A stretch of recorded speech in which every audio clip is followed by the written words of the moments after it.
Welcome, ladies and gentlemen, to Truth on the Tracks. I'm your host, Brandon Turbeville. Tonight we're going to have a guest on for the first half of the show. It's Derrick Broze of the Houston Free Thinkers and a number of other websites and organizations. We'll talk to him shortly, but before we do, I want to remind you that you can catch Truth on the Tracks here every Monday night and Friday night at 9 p.m. Eastern Standard Time here on UCY. You can access the show's personal page at ucy.tv/TT for Truth on the Tracks. On that page, you'll find a chat room, the archive versions of this show, and the links to my more recent articles as they're posted on BrandonTurbeville.com. You can also find my work at activistpost.com, theantimedia.org, and of course, BrandonTurbeville.com. That's the website where I repost all of my articles, all of the books are located there, and all of the interviews and archive versions of this show are located on the website as well. So that's sort of the hub for my work. But as I mentioned, tonight we have a guest for the first half of the show. His name is Derrick Broze. He's a freelance journalist and activist from Houston, Texas. He's the founder of the activist alliance, the Houston Free Thinkers, and the Conscious Resistance Network. And you can find his work on benswan.com, thelibertybeat.com, TonyStyles.com, and theantimedia.org. So, Derrick, welcome to the show. Hey, man, thanks for having me on. Yeah, so before we talk about anything specific, just, that was a very brief introduction to your work. Why don't you tell everybody about these organizations that you're a part of and where they can find them and what kind of work you guys are trying to do? Yeah, sure. So I started the Houston Free Thinkers first as a blog in late 2009, early 2010. And by the summer of 2010, it had evolved to actually having physical meetings with people, just really close friends of mine that I was trying to find out who else was awake, as most of us do when we start going through this process. And I just wanted to create a group that would, allow people to get together to discuss some of these controversial topics, and also to work on solutions. And so that's what we started doing. We've been doing that for going on 5 years now, and the group has done everything from run the website, thehoustonfreethinkers.com, try to keep that up with news, but also very active in the Houston community. We book benefit shows for various causes, anti-war shows, anti-drug war stuff. We've also done protests and rallies and all that type of thing. We are also active in a community garden at this place called the Last Organic Outpost. And for 2 years, we had what we were calling the Freethinker House, which was basically a community house that a couple of us lived in and opened up to the public. And for our meetings, we'd have documentary screenings and host discussions there and skill shares and various things. And, that's really kind of the short of what the group does. It's become more now of a forum for various activists in Houston to come together and to try to find other like-minded people that are interested in the specific topic they are, or, to see if we can use this collective energy that is the Houston Freethinkers towards a particular topic. And that has spun off and created other groups like the Peaceful Streets Project in Houston, Fluoride Free Houston, which we've been working a lot with lately, and a couple of other groups and projects that have come out of that energy. And I've been doing that for a while. And in 2012, summer 2012, I decided to start a different website, and that was theconsciousresistance.com, and to sort of distinguish between my personal opinions and ideas from what the Houston Freethinkers was, just so I could kind of branch out there and, do more personal work. And in the past year, it's evolved now and become a network of myself, John Vibes, a couple other writers and vloggers who just post articles and information, interviews, ranging from, politics, libertarianism, spirituality, consciousness, psychedelics, counterculture stuff, all kinds of different things. And, we're really trying to be that source there for that niche audience. And as you said, I write for a few different sites, but lately, the past year, my activism has gone more towards focusing on journalism, but definitely still very active in the Houston community, and just spending time the past couple months really getting back involved in that. Yeah, you mentioned, when you're talking about the Conscious Resistance Network, I remember when you first announced that, and it does not seem like 2 years ago that you announced it. I guess time flies, but yeah. So the skill shares, I'm not really familiar with what you mean by skill shares. What tell us a little bit about that. Yeah, sure. So this is probably one of my favorite part of the Freethinkers, and After I started the group, I spent the first 3 months of 2011 traveling on my bicycle and volunteering on farms and really getting to know other community groups and checking out different ideas for alt currencies and just ways to really build community. And I'd seen things like time banks and stuff like that, where it's essentially like you're trading you have like a time hour, or and it's they bank on your time essentially. So in that instance, it would be like you can teach a class about woodworking or something, right? And then people can come take that class for free. And everybody who takes that class, though, then has to volunteer to teach, some class of their own and to like put that back towards the community. So I'd seen that idea, and we were trying to start something like that, but it ended up really being something more like a free school. And so we've hosted at our house everything from Spanish lessons, how to brew your own beer, how to make soap. We had my grandma come out and teach a couple classes on like how to bake your own bread, how to can vegetables. We've had knot tying, a couple of philosophy sessions, just different things, anything that you as an individual think that you can share with the community that others would benefit from and also would make us each a little bit stronger. We try to promote those ideas, host them, and then film them and put them online for others to learn as well. We've also had like parkour, stuff like self-defense type things. Really just any skill that anybody can teach or is willing to teach, because what I've found is that often some of the skills that we pick up along our own individual path, we assume or see them as just kind of secondhand, and we just think that everybody can do these things. Everybody must be able to sew or whatever it is that you've learned. But a lot of times we realize like, wow, okay, this simple skill that I have or some skill that I think is simple is, a lot of people are ignorant of it, and you can teach them, and we can learn from each other. And I'm a firm believer in the fact that we have all the tools and everything we need already within our community if we would just connect closer to it and really start to work together. Yeah, I think that's a great idea. And haven't you branched out with Houston Free Thinkers? Hasn't it got a few other branches in other places too? If I may be wrong, but I thought I No, saw.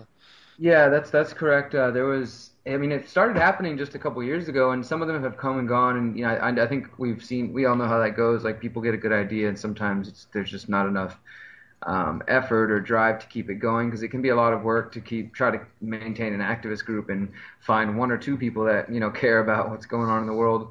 But there was the UK freethinkers for a while. Some of these have been active on Facebook, and others have transferred into the real world. The most active one has been the DC freethinkers. A friend of mine started that. Whenever I went to go host Adam Kokesh's show in summer 2013, I met a guy that lives out in that area, a real cool guy named Colin, and he just got inspired and started doing that. So he's really been a driving force behind there. There's also the Baltimore freethinkers. There was for a while there was a couple other Texas cities that had started it.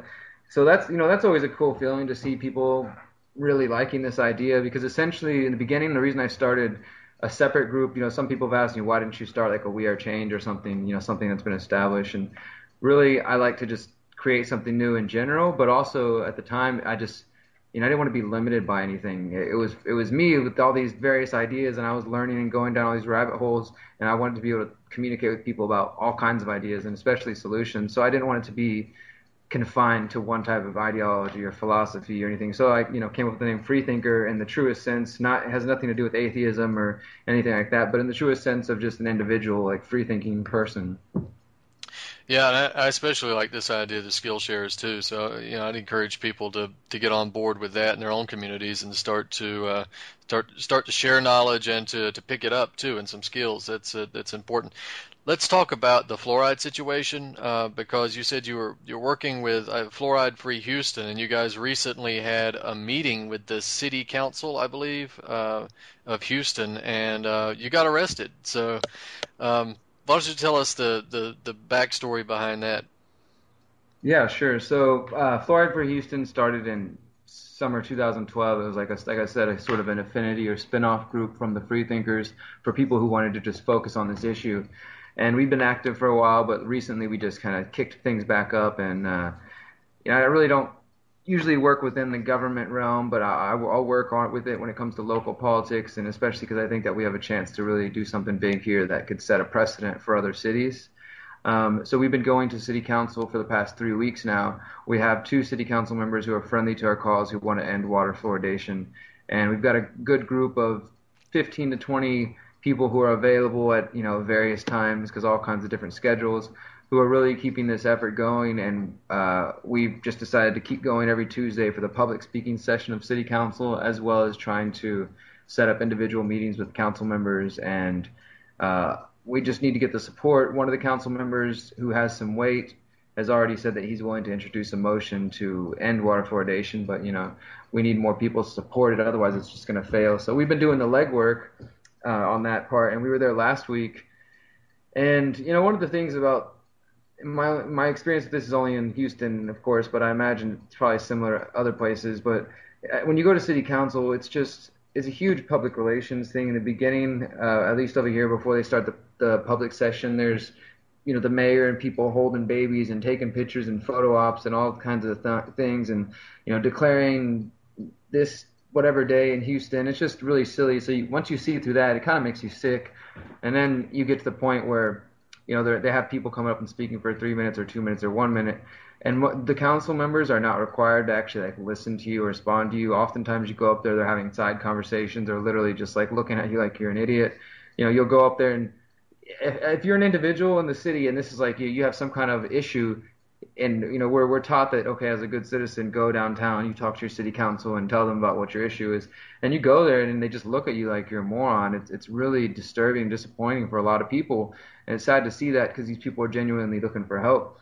So we sat through that, and especially with the fluoride thing, I've been asking the Mayor Niece Parker, for going on 3 years now in public and in interviews and at city council, asking her about fluoride and other issues. So she really doesn't have a liking for me very much. And Of course so not.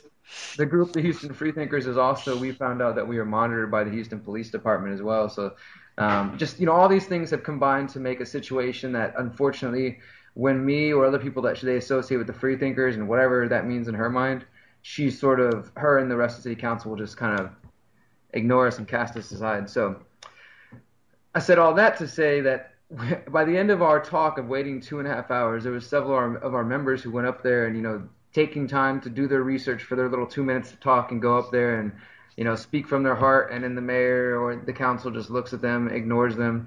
And one of the guys was walking out the back of the building. He left after speaking, and they just looked at him like he was silly. He was frustrated. He walked out the back of the room and said something like, this is bullshit or something like that, and walked out. And I was standing by the front filming everybody, and I happened to see a cop jump up and run after him outside city council chambers, so I went running after him, and I ended up filming him come up and grab him pretty rough, and I think unnecessarily, shoving him around, push him into the elevator, and I was sitting there filming it, and I put my foot in front of the elevator to stop him for a second. He was trying to get badge numbers and stuff like that, and I don't think they liked that at all. So I went back to city council, and again, I'm still just waiting to have my moment to speak, because the city has been bringing pro-fluoridation dentists out the past 2 weeks. This is why we think that they are afraid of our effort, because they're bringing dentists from the ADA and stuff like that. So I was really prepared to rebut a lot of their, fallacies that they were preaching. Unfortunately, a couple minutes later, I see two officers walk into the city council chambers, and I immediately just had a feeling they were coming for me. So I told my two friends that were there with me, waiting to speak, I think these cops are about to grab me, and I turned on the camera and started filming. And in the video, which is at the consciousresistance.com, you can see, or you can hear the cop come up to me to the side of me. He's just standing to my left, and he keeps kind of tugging on my arm and saying, come with me, get up, I need you to come with me, I need to talk to you. There's all these different things over and over. He wouldn't tell me what it was about, who he was, if I was being detained, if there was an investigation, whatever. He just kept pushing and prodding on me. So we go back and forth for a while. Eventually they get me out in the hallway and just continue to be real rough with me, pushing on me. Several times in the video, he tries to smack my camera out of my hands and tries to break it, and still hasn't told me why I'm in the hallway, what they're doing to me, what they want. He keeps trying to get me to go down the hall to a conference room by myself, turn off my camera, and have my friends stop filming. Obviously, I wouldn't feel safe in that situation. So I keep trying to get them to tell me what's going on. Eventually, somebody says that I'm being accused of flipping off one of the city council members. I didn't know that was illegal to do in the first place, but I definitely hadn't done it that day. And I'm sitting there telling them that, and they're just dragging me down the hallway. At one point, he starts getting more rough with me, so I decide just to stop participating. I just sit down and fall down. And I'm still filming, and and he starts accusing me of resisting, pushing me around some. So we're just going back and forth doing that for a while, like making our way down the hallway, until eventually some guy comes up and is like, "Yeah, that's the one that did this," and starts accusing me of flipping somebody off. Minutes later, they finally realized that it wasn't me. Either they were making it up or they may have been talking about my friend that walked out upset, but I didn't see him flip anybody off. I don't know. We never got to the bottom of it. And they're like, "Oh, we got the wrong guy." So they let me go for a second. And I was, obviously upset by being pushed around and shoved around. In the video, you can hear my frustration. I really try to maintain my cool in these situations. I've had several different cop interactions that have turned into internet videos where I, have varying level of calmness, and I'm just trying to keep getting better at it. But I felt completely justified by turning and telling that cop, I don't know if I can cuss on this show. Yeah, you can say whatever you want. Okay, well, I told him you owe me a fucking apology, and I looked him right in the face, and it sort of just was one of these instinctual things that just came out of my mouth. So later I was like, maybe I shouldn't have said that, but I was, like I said, I felt justified. This guy came in, starts grabbing me, pulling me around, smacking at my camera, shoving me around, accusing me of things, and then they're just like, okay, no, wrong guy.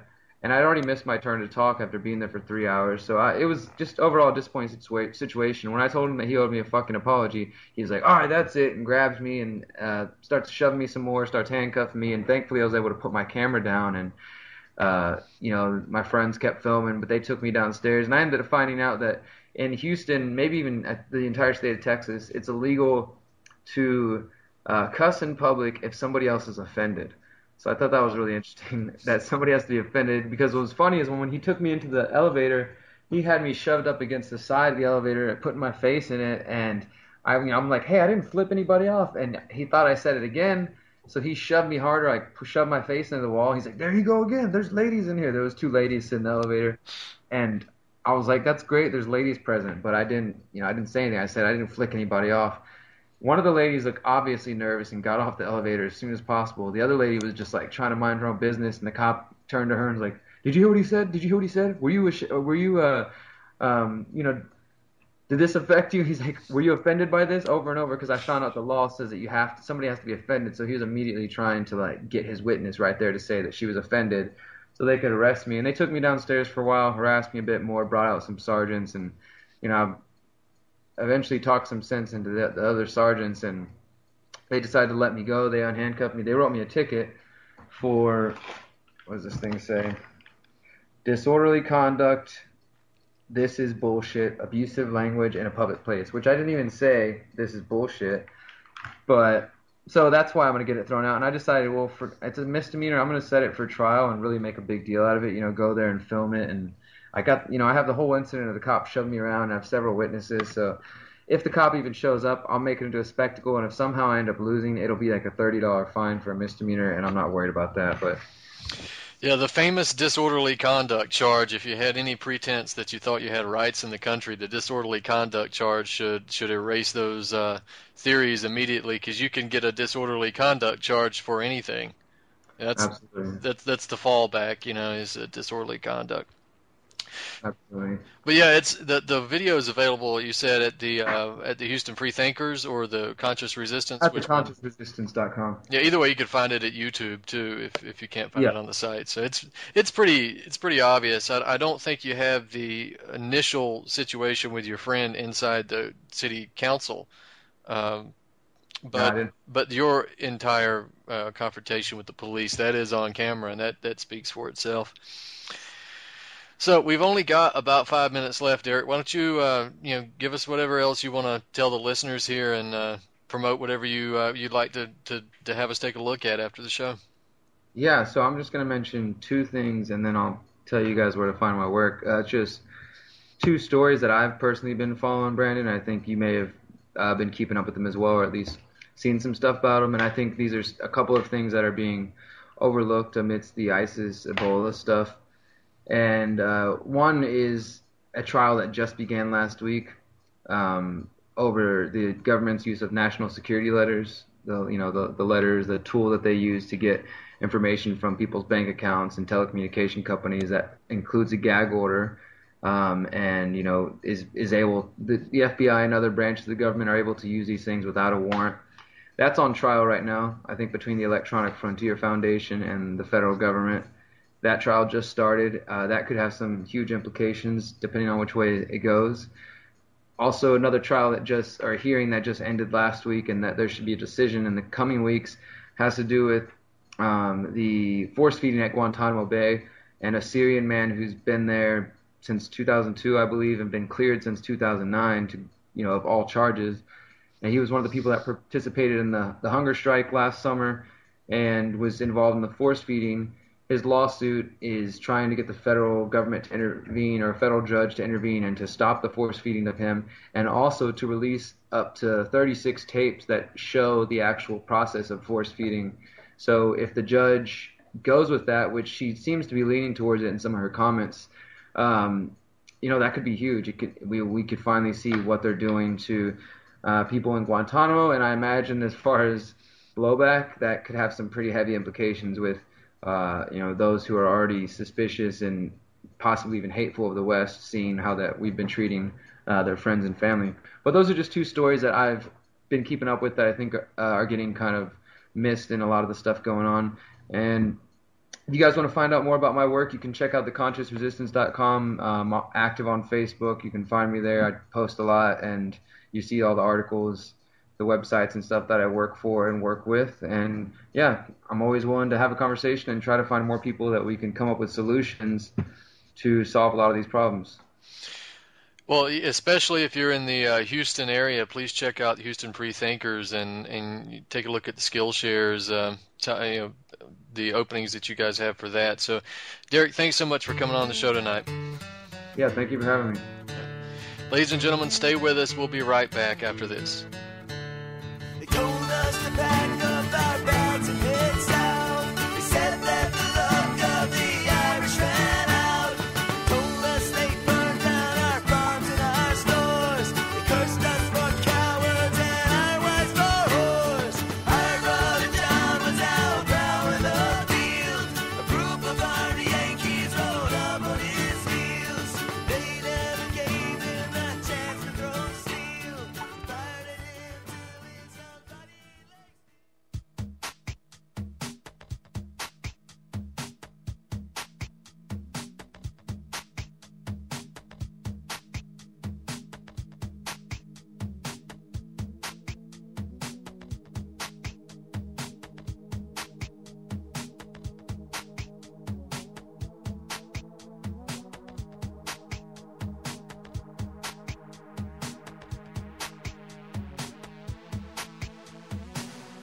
What we have seen from our partners in the region is a willingness to join with us in this effort.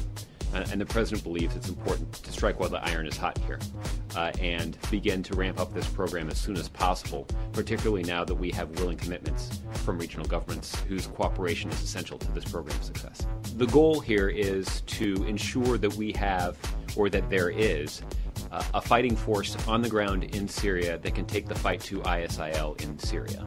The President has ruled out the use of American combat troops for that purpose. So the alternative is to enhance the capacity and capability of Syrian opposition fighters so that they can take the fight to ISIL in their own country.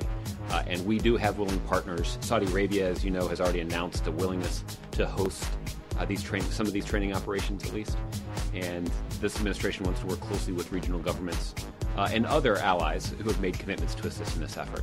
And so we're eager to get this program up and running, and that's why we are hoping and pleased to see bipartisan support for giving the administration this authority before the end of the week. The thing that's important to understand is that we want to try and do this in an integrated way that is as efficient as possible.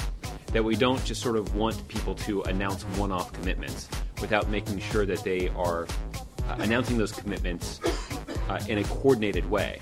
That we want to make sure that we have all the boxes checked in terms of what our needs are. This is a very difficult situation, but the interest that many of these governments in the region is even more substantial than the interest of the U.S. government. But that is why it is so critically important for this international coalition to be built.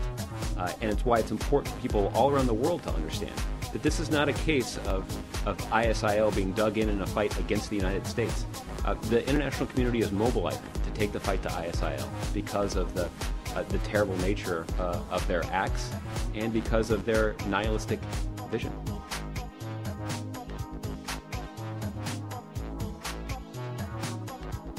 For more news, visit pigminews.com.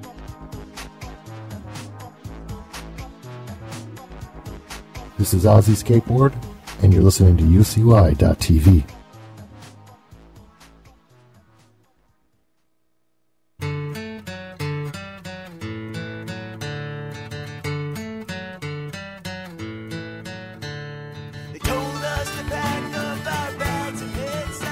Welcome back, ladies and gentlemen, to Truth on the Tracks. I'm Brandon Turbeville.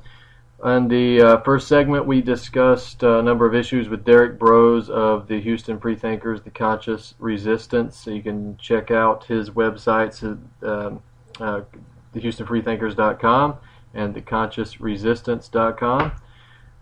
The second segment, we need to talk about a number of different issues, and we're going to try to get to these as quickly as possible.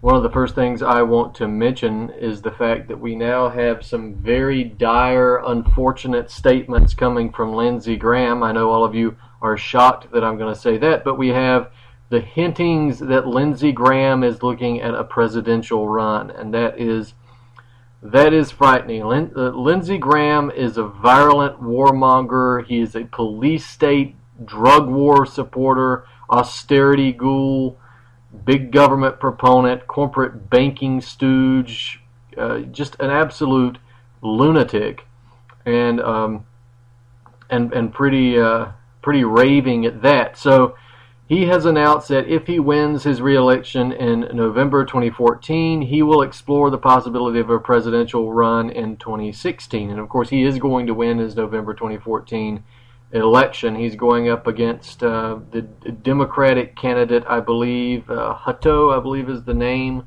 of the Democratic candidate. Yes, Brad Hutto. Hutto is just the typical Wall Street Democrat, the, what can you say, less than amazing candidate. He's not going to do well. He'll probably be lucky to get 30%, and that 30% will largely be made up of 10% Democrats and 20% of the rest of the state with a brain who hates Lindsey Graham. So Graham was on a TV show recently, and he said, if I get through my general election, if nobody steps up in the presidential mix, if nobody's out there talking, me and McCain have been talking, I may just jump in to get to make these arguments. So he's saying he's really going to run as an attempt to shape the debate. Well, any kind of run by Lindsey Graham is a run that we can't tolerate, right? Whether he shapes the debate, whether he runs for president legitimately, we don't want him in the race. So we had John McCain, remember, the terrorist sympathizer, the traitor to American POWs, the dinner mate of the cannibal, the provider of material support to terrorists like Abu Bakr al-Baghdadi, the leader of ISIS, or Khalif Ibrahim, who is the leader of ISIS. So McCain saying that he strongly encouraged Graham to look at running for president. He's told him that he has a lot of experience that these other guys don't have. So McCain's firmly behind him. So for those of you who might not be familiar with South Carolina politics, Lindsey Graham is one of those people that is just, well, what can you say? He's an anathema because he is a universally hated figure here in South Carolina. To Republicans, the guy is seen as a liberal. He's a rhino. He's not a real conservative. To the Democrats, the guy's a fascist. He's a right-wing reactionary Republican, and of course he's all of those things, I guess. But both sides hate him equally. And the average person is generally left uninspired by Graham, and the average person is just generally not impressed, or they don't like him. But still, he wins the Senate seat. He's won it twice and will probably win it a third time. So that is, we've got Ebola, we've got ISIS, we've got natural disasters. We don't need Lindsey Graham in the presidential race. My God, please spare us of this torment. So we've got a number of other issues. Let's talk about Syria, of course. We've got to get into that. The no-fly zone, the buffer zone, is emerging yet again. It never really went away, but now it is emerging with even more force. And of course, this show is being recorded on October the 15th, and by the time that you hear the show, just about anything could have happened. The events changed so fast in the field. But on October 2nd, we had Turkey's parliament passing a resolution to allow the Turkish military to enter the territory of both Iraq and Syria under the pretext of battling the Islamic State. You know, the Islamic State that Turkey allowed into its country to be shipped through its southern border into Syria and then into Iraq, that Islamic State. So that vote was 298 in favor of the motion, 98 opposed, so overwhelming support. And in a statement, Prime Minister of Turkey, Recep Erdogan, probably by mistake, but admitted that the real target of the NATO aggression, remember Turkey is a NATO member, is not the Islamic State, but the Syrian government. In fact, this couched statement of urging the West to find a long-term solution to the crisis in Syria and the one in Iraq pointed out that just dropping tons of bombs on Islamic State militants would not provide even a temporary break in the fighting. He said that they need an effective struggle against the Islamic State, and that would be the priority of Turkey. And he quoted, "The immediate removal of the administration in Damascus is also going to be the priority." Erdogan called for a buffer zone on the Turkey-Syria border, and he wanted a no-fly zone to ensure the security of the buffer zone. So before we get into the buffer zone conversation, notice that the Islamic State is the end of the world. If you listen to Western mainstream media and Western governments, you will be told that the Islamic State is the end of the world. And it is if it's allowed to continue.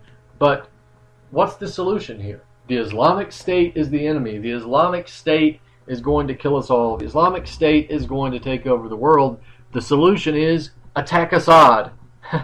Well, I'm sorry, that's insanity. You want to stop the Islamic State, you'll stop funding them, you'll stop directing them, you'll stop arming them, and you will offer Saudi Arabia an opportunity to stop doing that as well. And perhaps that offer, backed by a sizable amount of force, would go some distance into making sure that they did stop funding these organizations, the Islamic State, as well as Qatar and Kuwait and Oman and the rest of the feudal monarchies that make up the Gulf state now, with the U.S. backing.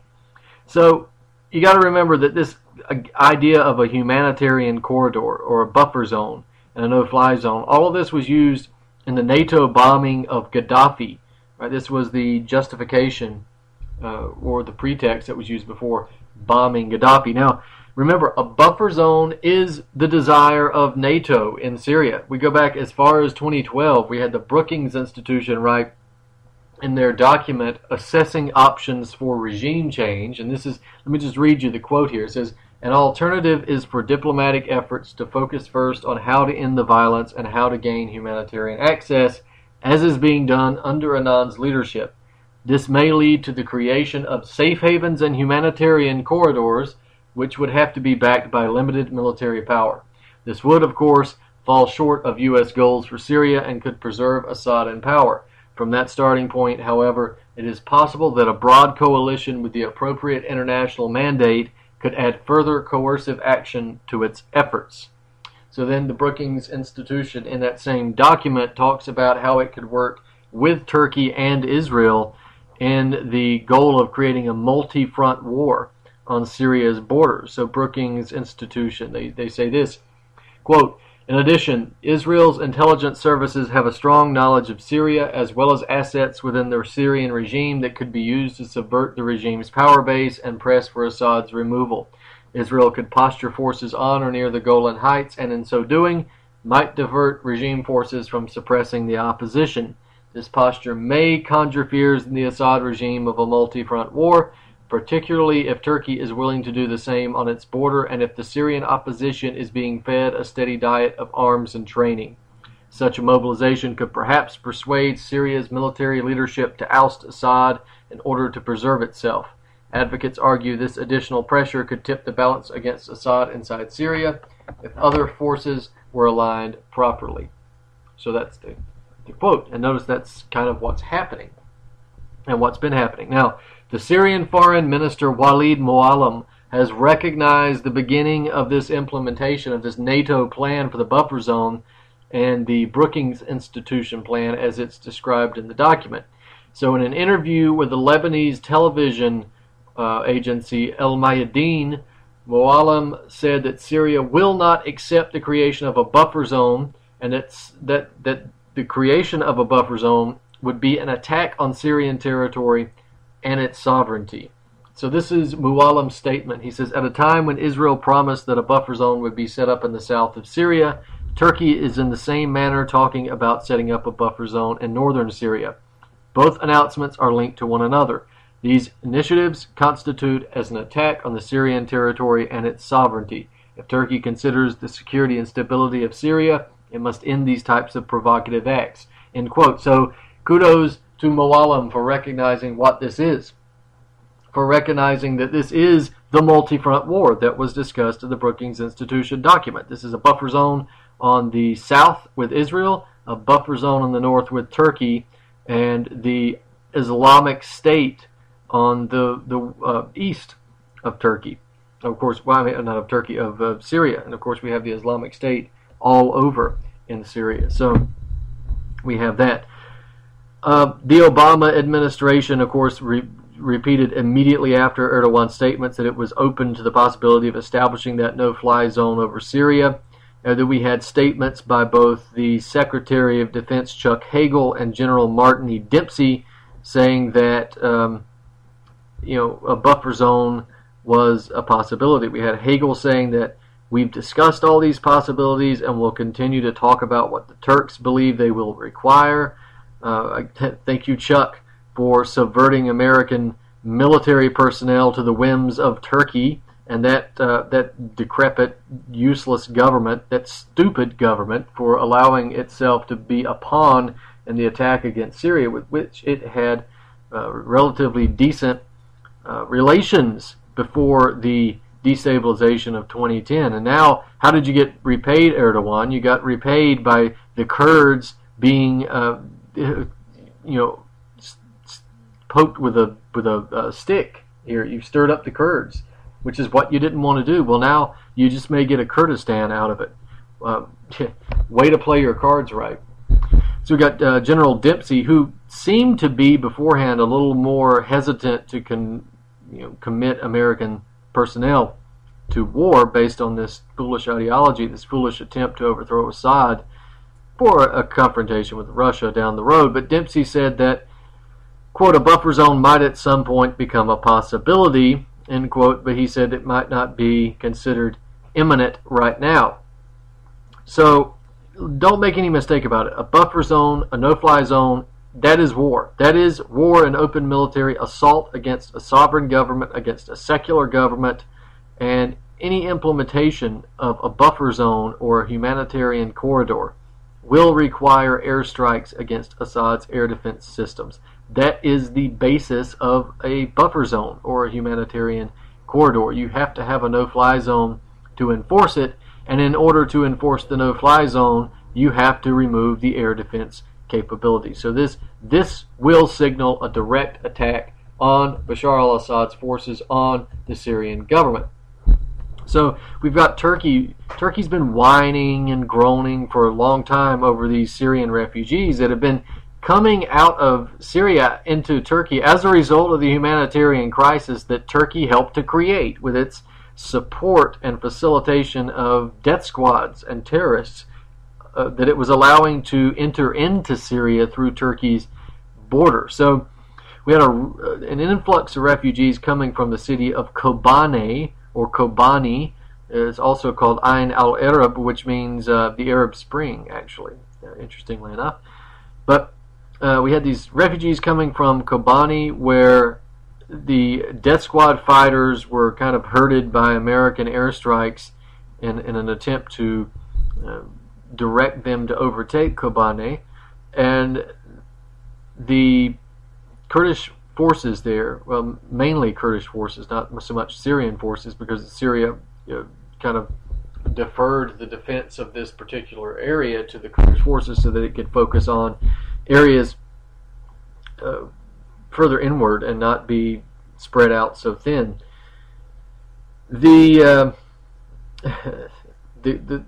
refugees have been coming from Kobane again into Turkey. This is right on the northern part of Syria, the southern part of Turkey, right on the border. You can actually stand in Turkey and look at Kobane. The idea here is not that ISIS is just simply trying to attack Kobane to kill Christians, and of course they'll do that. As soon as they arrive, it will be a mass slaughter. They've already done that in the areas that they control. But the reason they're trying to control it is because they're trying to reopen these supply lines, these death squad supply lines, so that they can get more fighters, they can get more arms, they can get more coordination coming through the southern border of Turkey.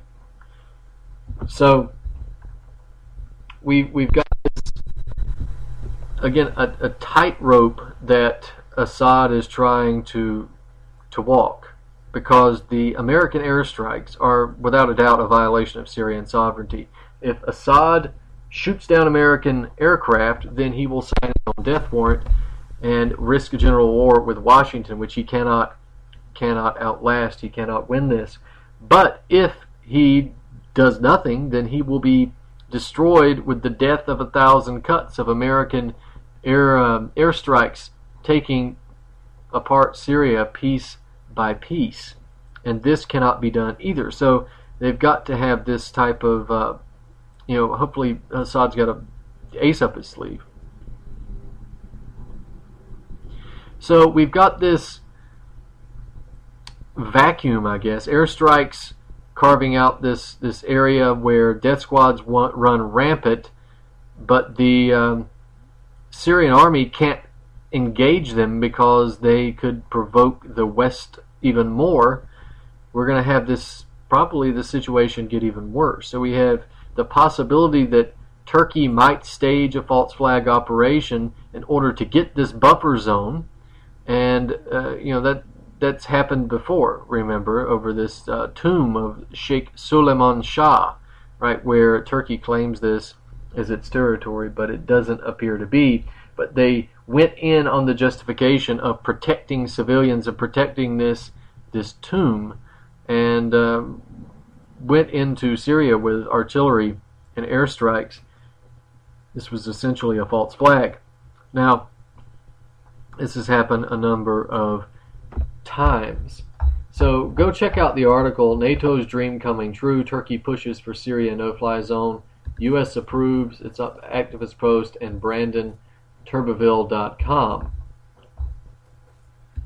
I guess we need to talk about the statements made by Joe Biden, crazy Uncle Joe.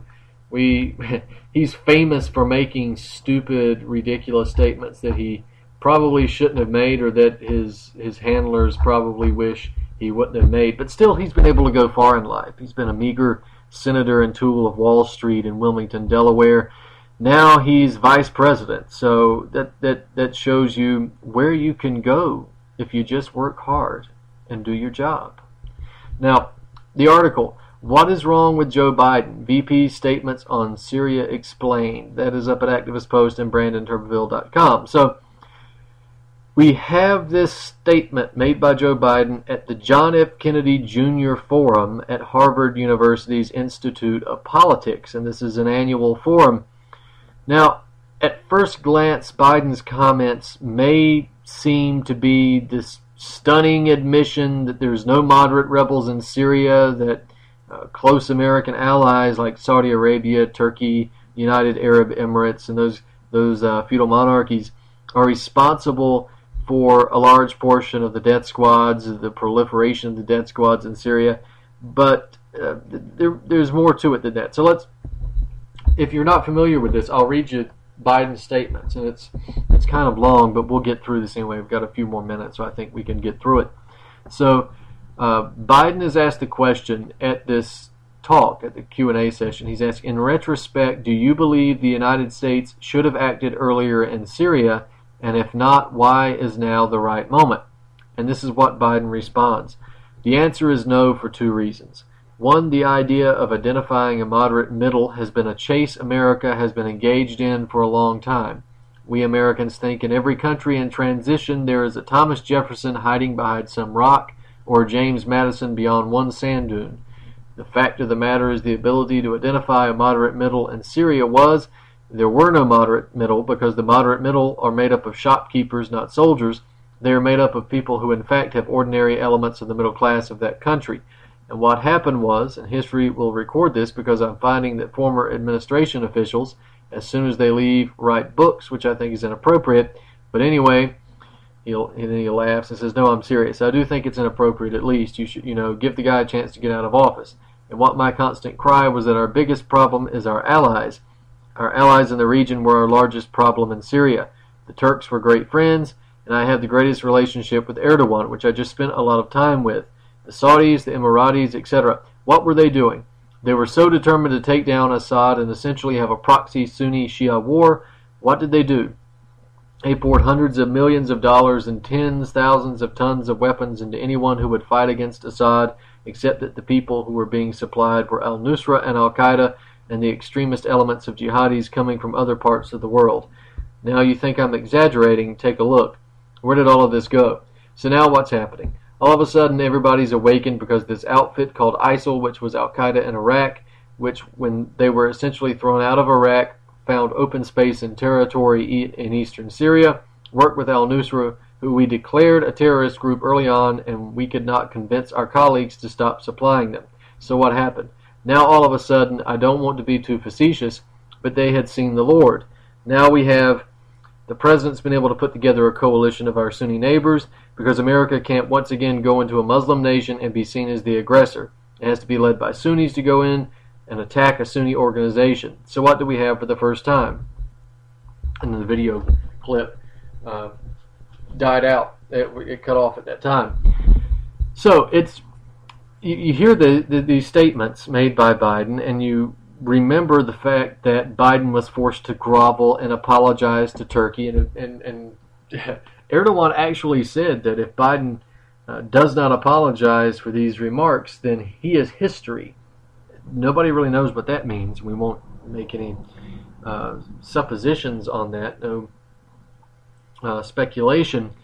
But we've got these statements which are in terms of the context. Yes, it's stunning in the level of clarity that Biden would say this, and so it's stunning in the context. But the fact that there is no moderate opposition in Syria and that there has been a number of Gulf state feudal monarchies that have funded the death squads from the beginning of the conflict is not news, right?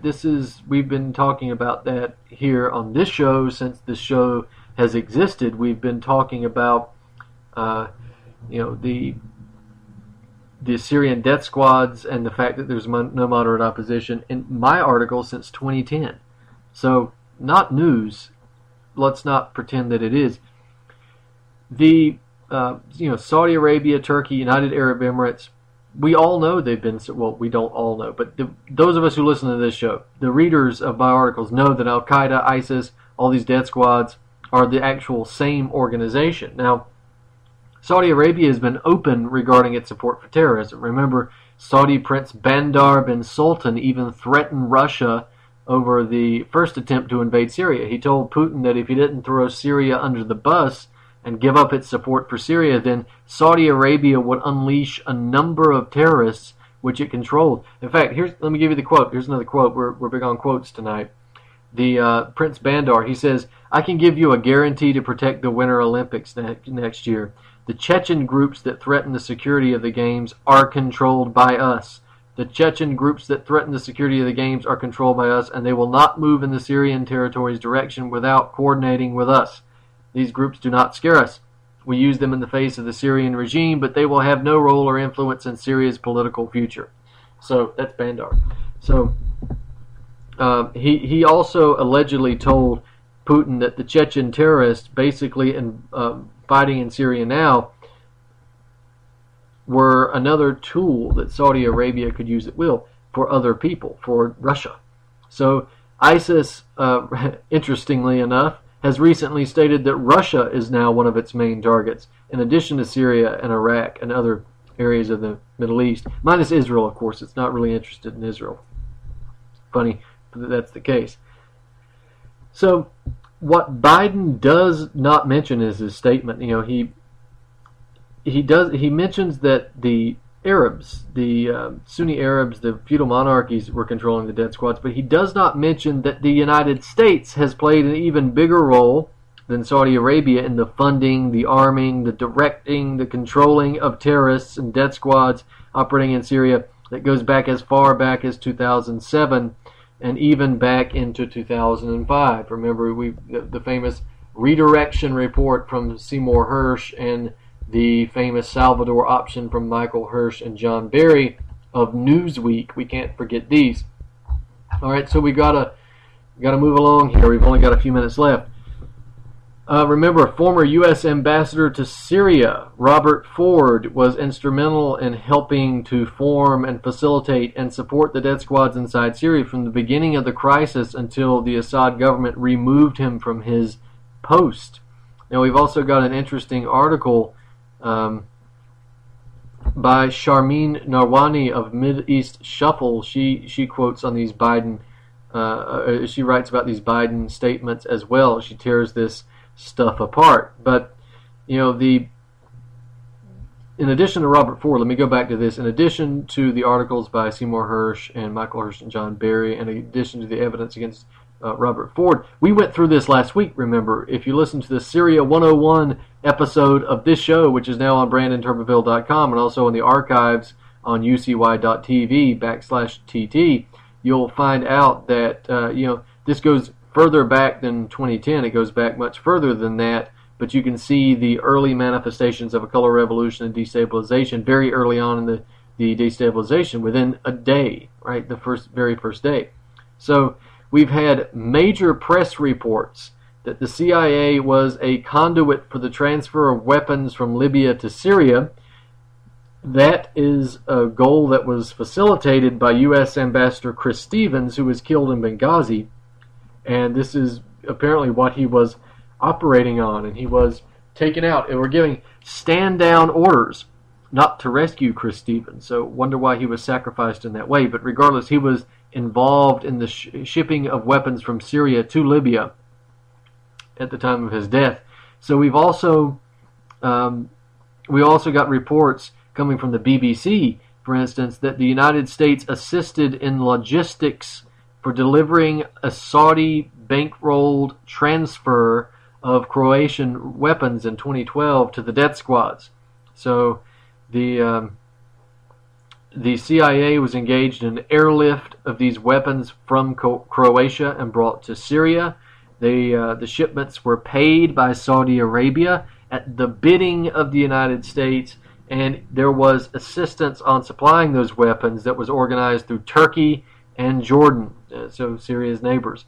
So they caught these videos actually in the hands of Arar al-Sham, which is a death squad organization, and an organization that today the United States is claiming that it's targeting in its airstrike. So with the help from the CIA, these Gulf state feudal monarchies and Turkey have increased military aid to the death squads.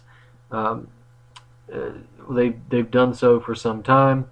So we've also got these mainstream reports also from the Telegraph saying that secret locations, the American intelligence officers have had secret locations that have helped the Gulf state monarchies shop for weapons that they could pay for, and also the procurements from Croatia that they've helped vet rebel commanders, meaning pick the most bloodthirsty death squads that they can find, and then handpick what groups got the weapons. So again, that's the Telegraph. So here's the question: if the U.S. is only arming moderate rebels, and we don't want the death squads to get the arms, then how are they getting the arms? I mean, we're vetting the people, right? We're vetting the death squads. The United States is vetting the death squads. So how did they get to ISIS? Now, somebody must be really bad at the vetting job, right? They should take out an ad on Craigslist for a better vetter when it comes to death squads, because that's an alarming mistake. Well, we're going to have to finish up this conversation really quick here. So we have the Joe Biden statements, remember, but in 2012, let me give you one more Joe Biden statement. He says, "We are working hand in glove with the Turks, with the Jordanians, with the Saudis, and with all the people in the region, attempting to identify the people who deserve the help," end quote. Well, Joe, sorry, if you were helping to vet the people who have deserved the help and the weapons, then you helped designate to give the funds and the weapons and the training to Nusra, to Al-Qaeda, to ISIS, to the Islamic State, to the Islamic Emirate. It was you, Joe.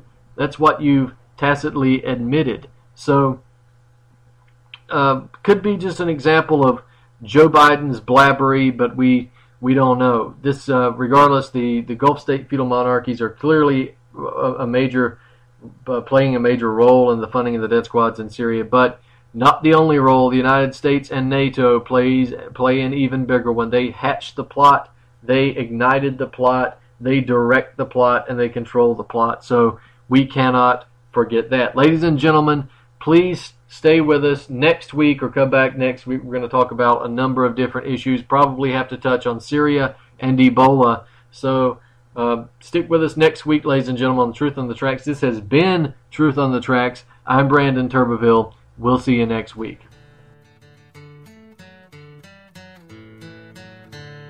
They told us to pack up our bags and head south. They said that the luck of the Irish ran out.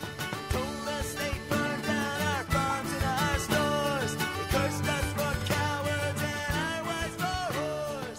Our brother John was out plowing the field. A group of armed Yankees rolled up on his heels. They never gave him a chance to throw steel. Fired at him till his young body lay.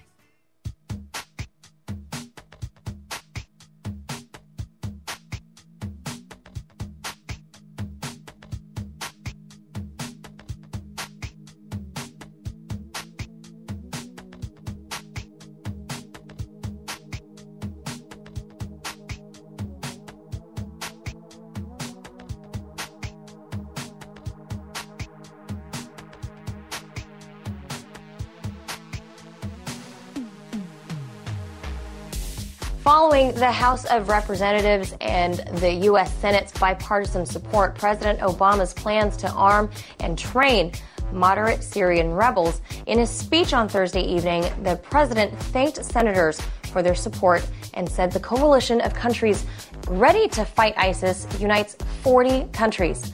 He also unveiled some details on the training of the Syrian opposition. With this new effort, we'll provide training and equipment to help them grow stronger and take on ISIL terrorists inside Syria. This program will be hosted outside of Syria in partnership with Arab countries, and it will be matched by our increasing support for Iraqi government and Kurdish forces in Iraq. Certain states have helped create it and are now failing to withstand it. Currently, our peoples are paying the price. Today's anti-Westernism is the offspring of yesterday's colonialism. Certain intelligence agencies have put blades in the hand of madmen who now spare no one. All those who've played a role in founding and supporting these terror groups must acknowledge their errors. For more news, visit pigminenews.com. This is Ozzy Skateboard, and you're listening to UCY.tv.